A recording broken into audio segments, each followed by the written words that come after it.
No próximo capítulo da novela Três Graças, na mansão, o silêncio é quebrado por uma sensação antiga e cruel. Josefa percebe antes de ver. O arrepio, o ar pesado, a intuição gritando. A porta da frente se abre com lentidão quase provocadora. Rogério surge, vivo, firme, sem sombras ou desculpas. Não é lembrança nem delírio, é presença. O passado resolve se materializar e desta vez não aceita ser ignorado. Longe dali, em um encontro carregado de tensão, Cláudia entrega a Rogério a roupa usada no dia em que todos acreditaram em sua morte. O tecido guarda cheiro de fim, mas também promessa de acerto de contas. Rogério observa em silêncio. Não há saudade ali, há cálculo. Enquanto isso, Arminda perde a pose diante de Ferete. Sem teatralidade, confessa o medo que a consome. Ela sente Rogério vivo. Ouve passos, reconhece o cheiro do mar, sente o frio da culpa colando na pele. Ferete tenta tratar como paranoia, mas o desconforto o denuncia. A segurança dele começa a rachar. Antes de seguir, aproveita. Curte o vídeo, se inscreve no canal e comenta de onde você acompanha a novela. Na farmácia, o clima também vira interrogatório informal. Viviane é surpreendida pela entrada inesperada de Edilberto, Vicente e Luciano. O trio observa tudo com atenção excessiva. As perguntas de Vicente cortam o ar. Luciano fala pouco demais.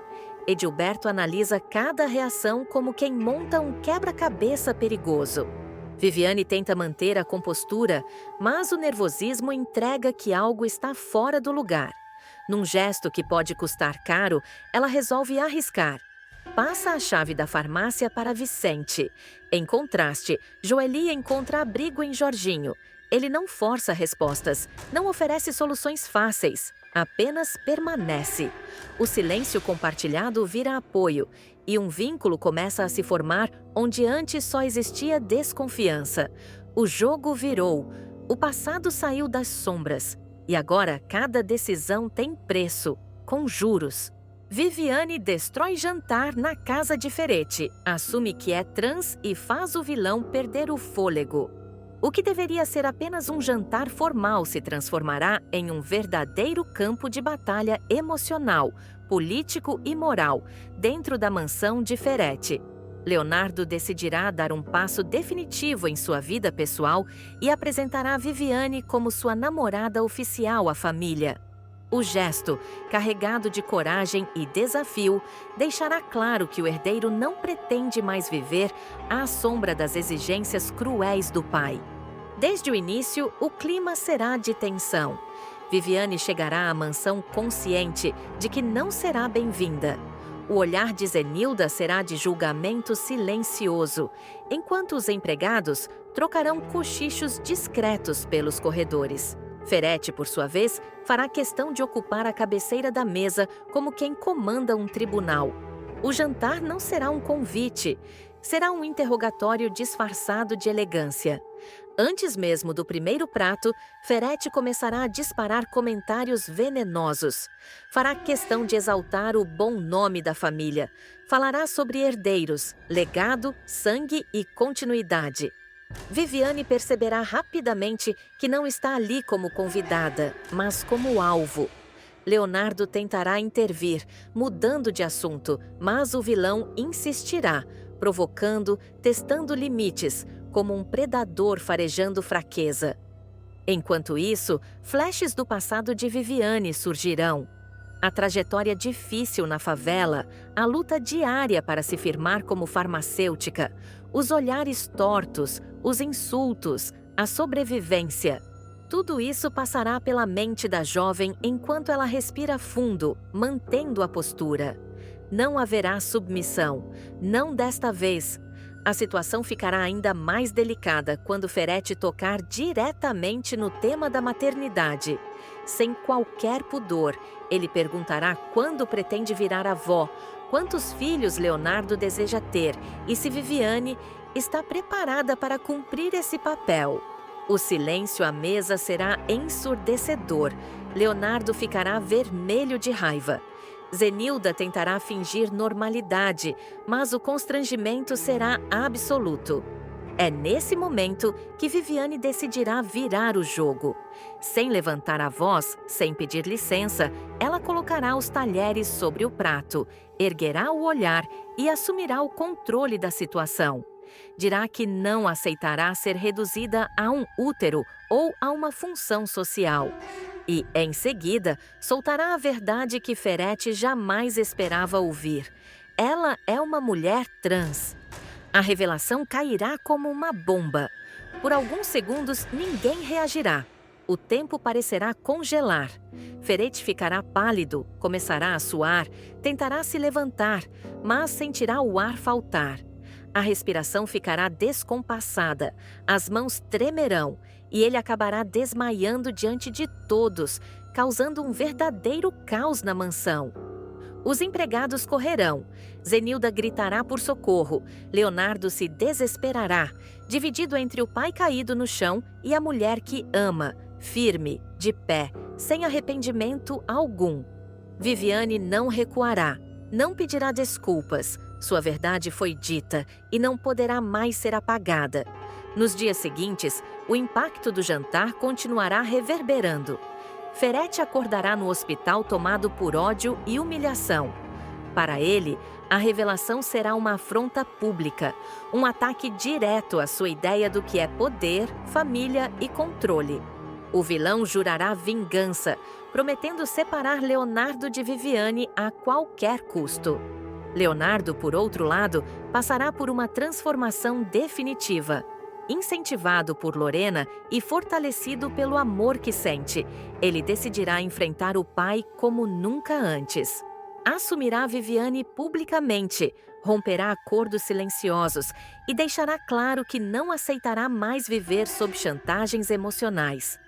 Viviane, por sua vez, se tornará ainda mais forte. Mesmo sabendo que despertou o pior inimigo possível, ela seguirá firme, consciente de que sua verdade é sua maior arma. O jantar terá acabado em desastre, mas algo novo terá começado. Uma guerra aberta dentro da família Ferretti. E o que Ferretti ainda não imagina é que, ao tentar humilhar Viviane, acabou criando a mulher mais perigosa que já cruzou o seu caminho. As consequências do jantar se espalharão como pólvora acesa. A mansão de Ferretti deixará de ser apenas um símbolo de poder e passará a ser palco de uma guerra silenciosa, onde cada olhar carregará ameaça e cada gesto esconderá uma estratégia. Ferretti receberá alta do hospital com o corpo aparentemente recuperado, mas com o orgulho dilacerado. O vilão se recusará a aceitar que tenha passado mal diante de empregados e familiares, e muito menos que isso tenha ocorrido por causa de Viviane. Para ele, a jovem não será apenas indesejada, será tratada como uma afronta viva.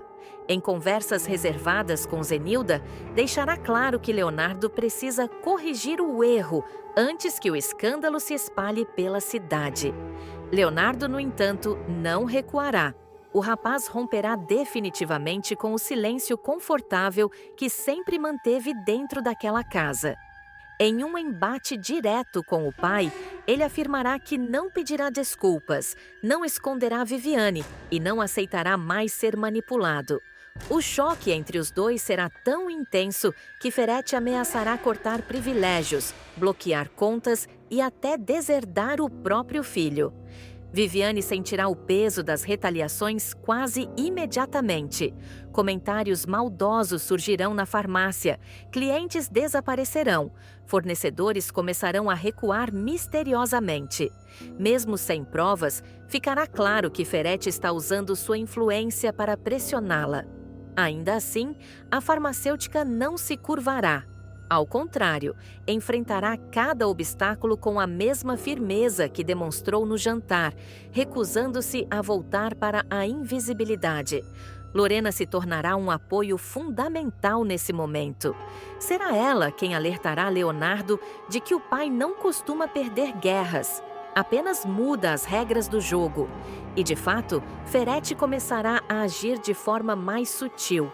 Em vez de ataques diretos, ele passará a plantar dúvidas, espalhar boatos e provocar situações para colocar Leonardo contra Viviane, apostando no desgaste emocional do casal.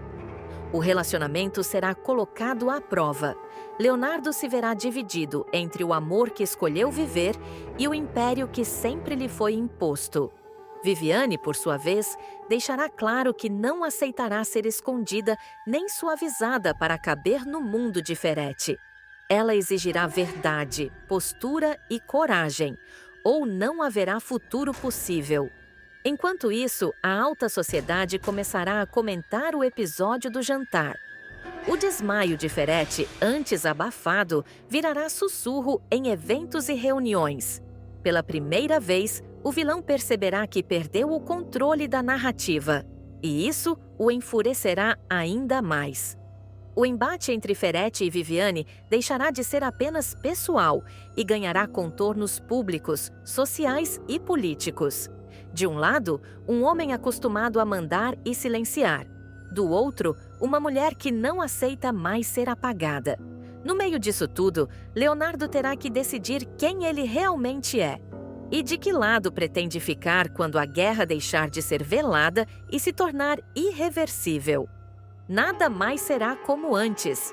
O jantar terminou, mas o conflito apenas começou.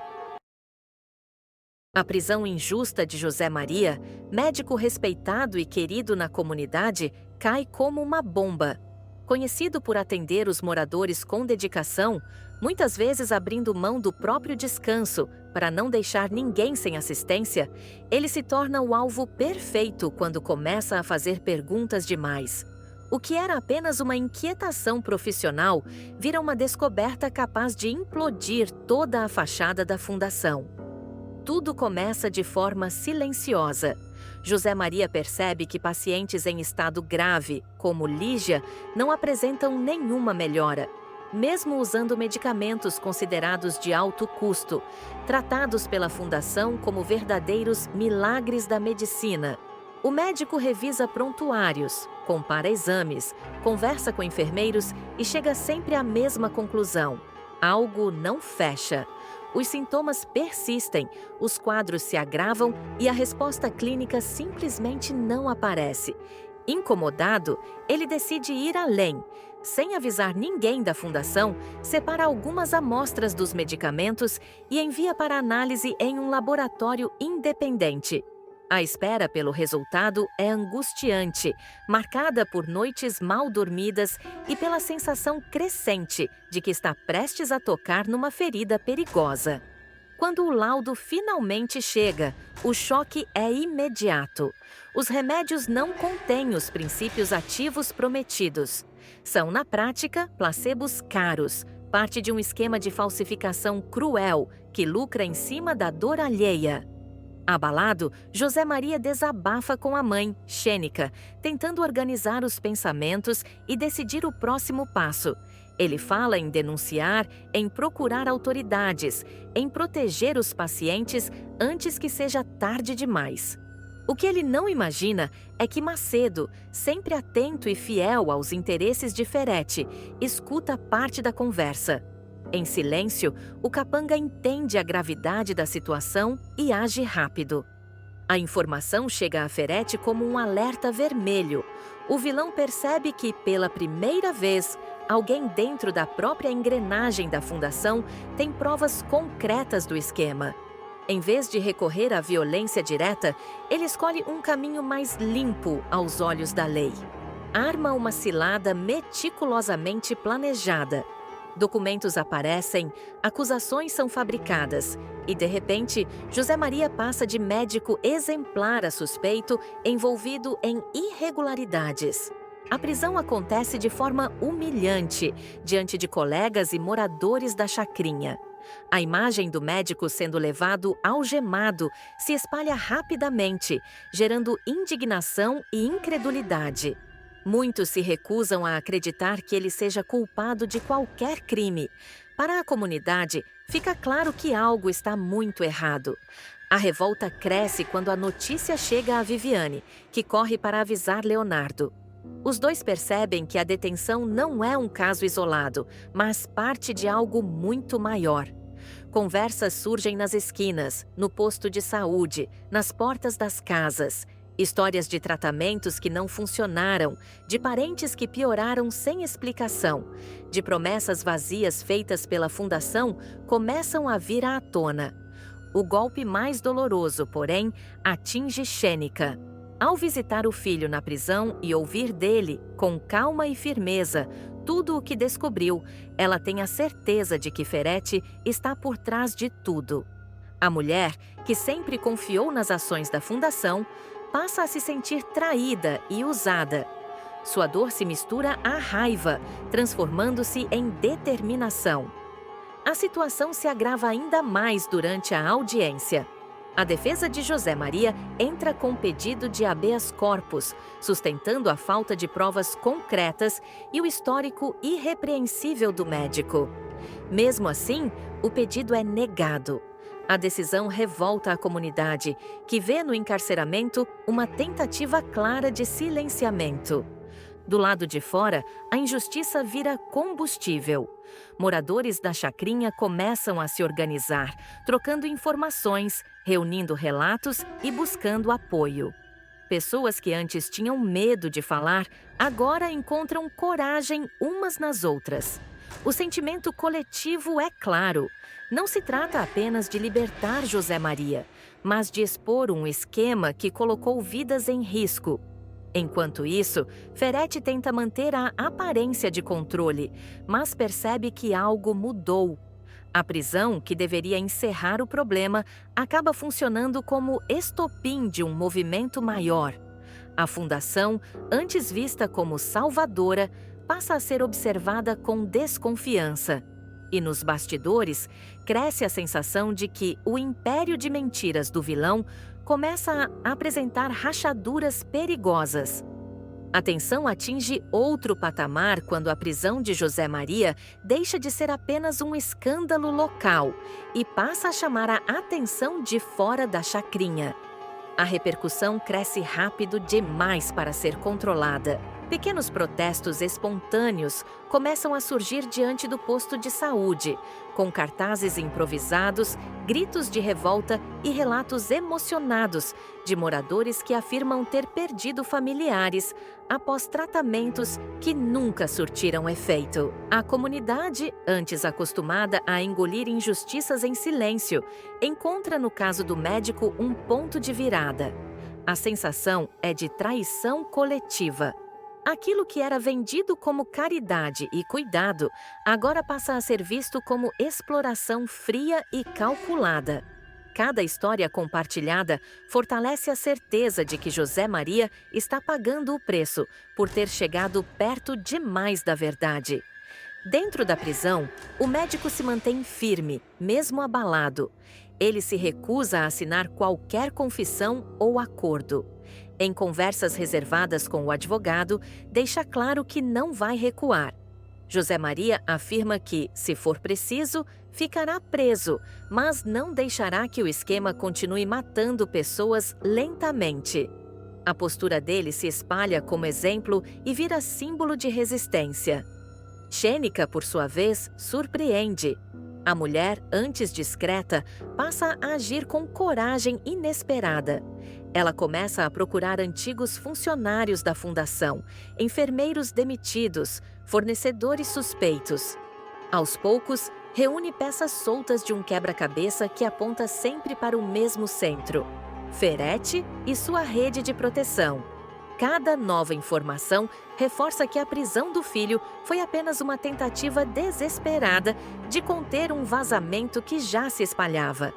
Viviane e Leonardo também se movimentam. Eles articulam encontros, conversam com lideranças locais e ajudam a organizar um dossiê informal com nomes, datas e relatos. O clima na chacrinha muda. O medo começa a dar lugar à indignação organizada. A palavra justiça passa a circular com mais força do que resignação. Ferete sente o impacto. Nos bastidores, o vilão percebe que perdeu o controle da narrativa. A prisão, pensada como solução rápida, se transforma em um erro estratégico. A cada dia, surgem novas denúncias, novos depoimentos e novas perguntas que ele não consegue mais calar apenas com influência e dinheiro. O cerco se fecha lentamente. A fundação passa a ser investigada com mais rigor e aliados antigos começam a se afastar, temendo serem os próximos a cair. Ferete mantém a pose, mas o nervosismo já é visível. Ele entende que a chacrinha não está mais sob seu domínio absoluto. E enquanto José Maria segue preso injustamente, sua causa cresce do lado de fora, ganhando força, voz e aliados. A prisão do médico, que deveria enterrar a verdade, acaba se tornando o estopim de uma reação em cadeia. Uma ameaça real ao império construído sobre remédios falsos, mentiras bem embaladas e vidas descartáveis. Gerluce vira líder de nova fundação de Rogério e bate de frente com Ferete. A tragédia que quase tirou a vida de Rogério deixa de ser apenas um capítulo sombrio do passado e passa a funcionar como motor de uma virada silenciosa, calculada e implacável. Dado como morto após a explosão da lancha sabotada por Ferete e Arminda, o empresário surge nas sombras com uma convicção inabalável. Não basta sobreviver, é preciso desmontar o império criminoso construído às custas da miséria alheia. Enquanto todos acreditam que Rogério virou apenas mais um nome enterrado em segredos mal resolvidos, ele observa, planeja e costura alianças. O alvo é claro: o esquema de medicamentos falsos que envenena a população da chacrinha e fortalece o poder de Ferete. Mas o método será inesperado. Em vez de ataques diretos ou denúncias precipitadas, Rogério decide criar algo capaz de expor o rival pelo contraste. Uma nova fundação, limpa, transparente e voltada exclusivamente à distribuição de remédios verdadeiros. Antes de qualquer anúncio público, Rogério se reúne discretamente com Gerluce. O encontro acontece longe de olhares curiosos, em um local neutro, onde cada palavra é medida e cada silêncio diz mais do que discursos inteiros. Rogério deixa claro que confia nela não apenas pela coragem, mas pela capacidade de liderar sem se corromper. Ele sabe que, ao colocá-la na linha de frente, estará provocando Ferete de forma direta e inevitável. Gerluce escuta tudo em silêncio. O peso da proposta é imenso. Aceitar significa se expor, virar alvo, carregar nas costas uma causa que mexe com interesses milionários. Mas também significa devolver dignidade a uma comunidade que sempre foi tratada como descartável. Quando ela aceita, não há comemoração, apenas um aperto de mão firme e um pacto silencioso que muda o jogo. Paralelamente, Rogério reforça sua aliança com o grupo de justiceiros formado por Viviane, Joaquim, Misael e Júnior. Cada um deles tem uma função específica dentro do plano. Viviane atua como elo com a comunidade, mantendo o pulso da chacrinha. Joaquim cuida da logística e da segurança das ações. Misael faz o mapeamento financeiro e jurídico, garantindo que tudo esteja blindado contra sabotagens. Júnior, por sua vez, se torna o braço operacional, pronto para agir quando as coisas saírem do controle. Tudo acontece sob extremo sigilo. Rogério ainda evita aparecer publicamente. Ele sabe que sua suposta morte é uma vantagem estratégica e pretende usá-la até o último limite. Quem garante o fluxo de informações é Cláudia, infiltrada na mansão de Arminda. Discreta, observadora e fria quando necessário, ela acompanha reuniões, escuta conversas e cruza dados que se tornam peças-chave do quebra-cabeça. Foi por meio dela que Rogério descobriu o plano para roubar a estátua e, principalmente, a existência dos 5 milhões de reais escondidos dentro da obra. A revelação muda tudo. O dinheiro, fruto direto do esquema criminoso, passa a ser ressignificado. Rogério autoriza que parte do valor seja imediatamente usada pelos moradores da chacrinha para a compra emergencial de medicamentos verdadeiros, salvando vidas antes mesmo da fundação existir oficialmente. Esse gesto silencioso cria um efeito dominó. Pessoas começam a melhorar, tratamentos são retomados e rumores se espalham pela comunidade. Algo está mudando, embora ninguém saiba exatamente o que. Ferretti sente o impacto antes mesmo de entender a origem. As vendas de seus medicamentos falsificados começam a cair e o controle que ele acreditava absoluto apresenta as primeiras rachaduras. Pouco depois, Rogério convoca o grupo para uma reunião decisiva. Sem rodeios, ele revela seus próximos passos. O dinheiro restante será investido integralmente na criação de uma nova fundação, estruturada para funcionar dentro da lei, com fiscalização rigorosa e total transparência. Nada de atalhos, nada de acordos obscuros. A ideia é simples e devastadora: mostrar que é possível fazer o certo e, ao mesmo tempo, destruir quem vive do errado. Gerluce é oficialmente apresentada como líder do projeto. Ela assume a missão com postura firme, deixando claro que não será apenas um cargo simbólico. Sua liderança será ativa, combativa e pública. A partir do momento em que a fundação começa a operar, Ferretti passa a ter um concorrente que não joga sujo, e exatamente por isso, mais perigoso. Nos próximos capítulos, a fundação ganha forma, espaço físico, equipe e apoio popular. Caminhões com medicamentos verdadeiros começam a circular pela chacrinha, enquanto Ferretti observa furioso a perda gradual de sua influência. Arminda tenta reagir nos bastidores, levantando suspeitas, plantando boatos e buscando brechas para atacar Gerluce, mas encontra resistência inesperada. A iniciativa marca não apenas a volta estratégica de Rogério ao jogo, ainda que nas sombras, mas o início de uma guerra fria. Um ataque direto, porém inteligente, contra Ferretti e Arminda. Fica claro que a falsa morte não foi um fim, nem um acaso. Foi o primeiro movimento de um plano muito maior, que ainda está longe de revelar todas as suas cartas.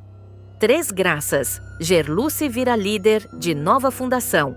De Rogério e bate de frente com Ferretti. Em 3 graças, o confronto deixa de ser silencioso e passa a ganhar contornos públicos, mesmo sem Rogério aparecer oficialmente. A fundação comandada por Gerluce começa a operar com eficiência quase irritante para os rivais. Tudo funciona rápido demais, limpo demais, correto demais. E isso, para Ferretti, soa como provocação direta. Nos próximos capítulos, Gerluce não se limita a inaugurações simbólicas ou discursos vazios. Ela visita postos improvisados, entra em casas simples, conversa com mães, idosos e doentes que passaram meses ingerindo remédios de farinha sem saber. Cada relato reforça sua convicção de que não existe mais espaço para cautela excessiva. A guerra será travada à luz do dia. A repercussão na chacrinha é imediata. A população começa a comparar sem medo o antes e o depois. Enquanto a Fundação de Gerluce entrega medicamentos com procedência comprovada, Ferretti enfrenta atrasos, reclamações e denúncias veladas. Pela primeira vez, seu nome circula em rodas de conversa com desconfiança. Algo que ele jamais admitiria em voz alta, mas que o corrói por dentro. Ferretti reage como sempre reagiu, atacando. Ele convoca aliados, pressiona políticos locais e tenta levantar suspeitas sobre a origem do dinheiro da nova fundação. Insinua lavagem, acusações vagas, frases jogadas ao vento, mas nada cola. A estrutura montada por Rogério é sólida demais, pensada exatamente para resistir a esse tipo de investida. Arminda, percebendo que o jogo mudou, decide agir de forma mais agressiva. Ela tenta atingir Gerluce no campo pessoal, resgatando episódios do passado, distorcendo histórias e incentivando ataques indiretos. A ideia é desestabilizar a líder antes que ela se torne grande demais. Só que Gerluce não recua. Em vez disso, enfrenta os boatos de frente, sem subir o tom, desmontando cada acusação com dados, documentos e transparência. Enquanto isso, Rogério acompanha tudo à distância.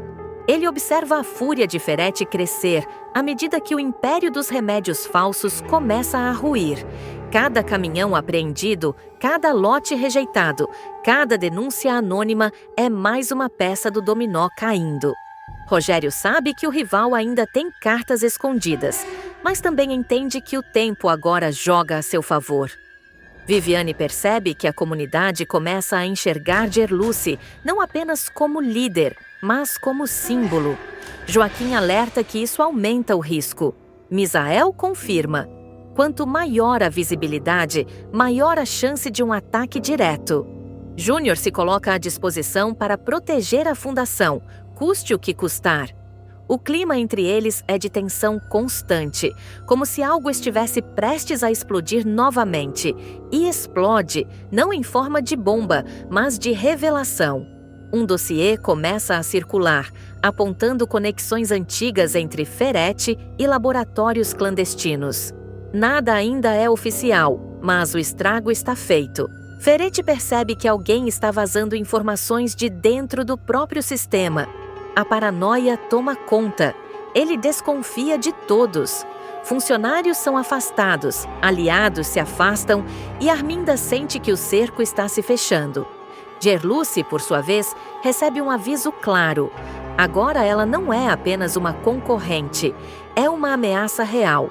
Mesmo assim, ela avança, autoriza a expansão da fundação para outras áreas, ampliando a distribuição de medicamentos e aumentando ainda mais a pressão sobre o esquema ilegal. Cada nova ação parece desenhada para sufocar Ferretti lentamente, sem dar a ele um alvo claro para atacar. Nos capítulos finais desse arco, Rogério decide que chegou a hora de dar mais um passo, ainda sem se revelar por completo. Ele articula movimentos jurídicos, prepara documentos e deixa tudo pronto para o momento certo. Não é o fim do plano, está longe disso. Mas fica claro que Ferretti já não luta para vencer, luta apenas para não cair. A fundação de Gerluce se consolida como um divisor de águas na chacrinha. O nome de Rogério volta a ser sussurrado, não como morto, mas como alguém que talvez esteja mais vivo do que nunca. Ferretti sente o chão tremer sob seus pés. Arminda percebe que subestimou os adversários e a guerra entra em uma nova fase, mais exposta, mais perigosa e impossível de ser ignorada. Nada é concluído. Pelo contrário, as peças estão finalmente todas no tabuleiro. E agora, qualquer movimento errado pode ser fatal. Juquinha vai caminhar direto para uma armadilha cuidadosamente desenhada para parecer apenas mais uma missão de rotina. A detetive receberá a ordem com o tom seco e burocrático de sempre, sem imaginar que aquela ligação não parte apenas da autoridade do delegado, mas do medo dele. O endereço anotado às pressas, o aviso de que deve ir sozinha e a justificativa frágil de que se trata de algo sensível demais já seriam sinais claros de perigo. Mas Juquinha, movida pelo senso de dever, ignora qualquer suspeita. O que ela não sabe é que aquela decisão pode custar sua vida.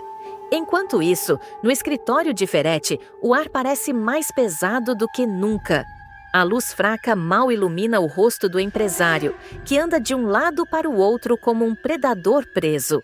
Macedo observa em silêncio, acostumado a obedecer, mas ainda assim desconfortável com o nível de frieza que vê diante de si. Ferretti não grita, não precisa. Ele apenas diz num tom baixo e cortante que a garota precisa desaparecer. Macedo tenta ponderar. Lembra que Juquinha é da polícia, que uma ação dessas pode virar um escândalo impossível de conter. Ferretti o encara com desprezo. Para ele, o maior escândalo já existe: a vergonha que, segundo ele, cresce dentro da própria família. Na mansão, longe do escritório, Lorena tenta conter as lágrimas enquanto desabafa com Zenilda. A humilhação sofrida pelas palavras do pai ainda ecoa. Ela se sente diminuída, invisível, tratada como uma criança incapaz de decidir a própria vida. Zenilda a acolhe, segura suas mãos e promete que não vai permitir que Ferete destrua a filha emocionalmente. O abraço é interrompido pela chegada de Leonardo, que também toma o partido da irmã. Ele tenta ser racional, diz que enfrentar Ferete naquele momento é quase inútil, mas deixa claro que não concorda com nada do que o pai está fazendo. A tensão explode quando Ferete chega à sala e percebe o clima pesado. Ele procura Lorena com o olhar, já irritado, e deixa claro que não aceita ouvir sequer o nome de Juquinha dentro de sua casa. Zenilda, cansada de engolir silêncio, o confronta e afirma que a filha está namorando, goste ele ou não. Ferete reage com um sorriso frio e solta uma frase que gela todos ao redor. Essa história está perto do fim. Ninguém entende exatamente o que ele quer dizer, mas o pressentimento de algo grave toma conta da casa.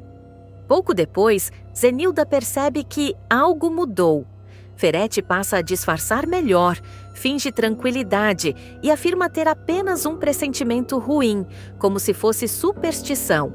Por dentro, ele sabe exatamente o que está em curso. Na delegacia, o delegado Jairo recebe a ligação que tanto temia. Do outro lado da linha, Macedo não ameaça diretamente, mas deixa claro que um segredo antigo pode vir à tona se Jairo não colaborar. O delegado sua frio. Pressionado, ele cede e dá a ordem. Juquinha deve ir sozinha até o local indicado. Sem desconfiar da armadilha, Juquinha aceita a missão.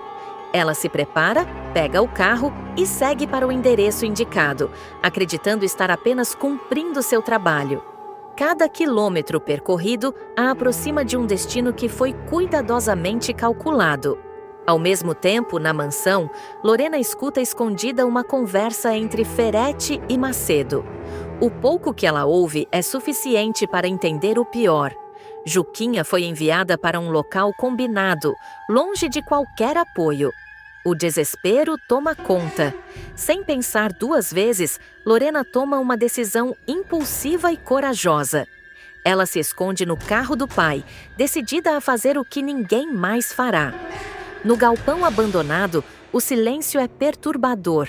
Juquinha entra com cautela, arma em punho, analisando cada canto. O cheiro de ferrugem e poeira reforça que algo está errado. Em segundos, um homem armado surge das sombras e a rende. Ele liga para Macedo e informa que a detetive está sob controle. A ordem inicial é clara e brutal: acabar com ela ali mesmo. Mas Ferete interrompe. Ele quer falar pessoalmente com Juquinha. Quer olhar nos olhos dela antes do desfecho. De volta à mansão, Zenilda não aguenta mais. Ela confronta Ferete com coragem e ameaça revelar à filha um segredo que pode destruir tudo: a verdade sobre quem é o verdadeiro pai de Lorena. A fúria de Ferete explode. Ele teme menos a perda da família e mais a ruína de sua imagem pública. A simples possibilidade de esse segredo vir à tona o faz perder o controle. Decidido a não dar tempo para arrependimentos, ele ordena que o plano contra Juquinha seja acelerado. Sem que ninguém perceba, o carro de Ferete já está em movimento. Lorena segue escondida, o coração acelerado, sentindo cada curva como se fosse a última chance. O veículo avança em alta velocidade rumo ao galpão abandonado, selando um encontro que pode terminar em tragédia. Ao mesmo tempo, Zenilda sente que o momento de revelar seu segredo se aproxima e que nada mais será como antes na família Ferete. No galpão, o clima se torna sufocante quando Ferete finalmente chega. Ele dispensa o capanga com um gesto seco e exige ficar a sós com Juquinha. Algemada a uma cadeira, a detetive mantém a postura firme, encara o empresário sem baixar os olhos e deixa claro que já entendeu tudo. Ela afirma que aquela armadilha não começou ali, mas muito antes, dentro da própria delegacia. Ferretti sorri com desdém, dizendo que o mundo não é feito de heróis e que pessoas como ela sempre acabam esmagadas quando ousam chegar perto demais da verdade. Juquinha provoca, diz que ele pode até mandar matá-la, mas não conseguirá apagar o rastro de crimes que deixou. Cada palavra atinge Ferretti como um golpe invisível. Ele se irrita, perde a compostura por alguns segundos e deixa escapar que tudo o que faz é para proteger o nome da família. Juquinha rebate que não existe honra construída sobre sangue e medo. O confronto verbal cresce e Ferretti, tomado pelo ódio, dá a ordem final ao capanga do lado de fora. É nesse momento que o barulho de um carro freando bruscamente ecoa pelo galpão. Lorena sai do veículo antes mesmo que o motor desligue, gritando pelo nome de Juquinha. O capanga tenta impedi-la, mas a confusão chama a atenção de todos. Ferretti se vira, incrédulo, ao ver a filha ali. O choque paralisa o empresário por alguns segundos preciosos. Lorena corre até Juquinha, se coloca na frente dela e enfrenta o pai como nunca antes. Diz que sabe de tudo, que ouviu a conversa, que entende agora quem ele realmente é. A tensão explode quando sirenes começam a soar ao longe. Juquinha havia conseguido acionar um protocolo de emergência antes de ser rendida. Ferretti percebe que perdeu o controle da situação. O capanga foge. O empresário tenta sair, mas é cercado pela polícia que invade o galpão. Diante de todos, Ferretti é confrontado, algemado e levado, enquanto Lorena segura Juquinha, ainda trêmula, mas viva. Na mansão, Zenilda sente o peso do silêncio quando recebe a notícia. Ela entende que o império construído sobre mentiras começa a ruir. Mais tarde, diante de Lorena, ela respira fundo e decide não adiar mais. Conta toda a verdade sobre sua origem, sobre o homem que realmente é seu pai e sobre os anos de manipulação que Ferretti impôs à família. Lorena ouve tudo em choque, mas, pela primeira vez, sente que está livre. Juquinha se recupera, marcada pela experiência, mas fortalecida. A investigação avança, segredos antigos vêm à tona e o nome Ferretti passa a ser associado não ao poder, mas à queda. O que começa como uma armadilha mortal termina como o estopim de uma reviravolta definitiva, mudando o destino de todos para sempre.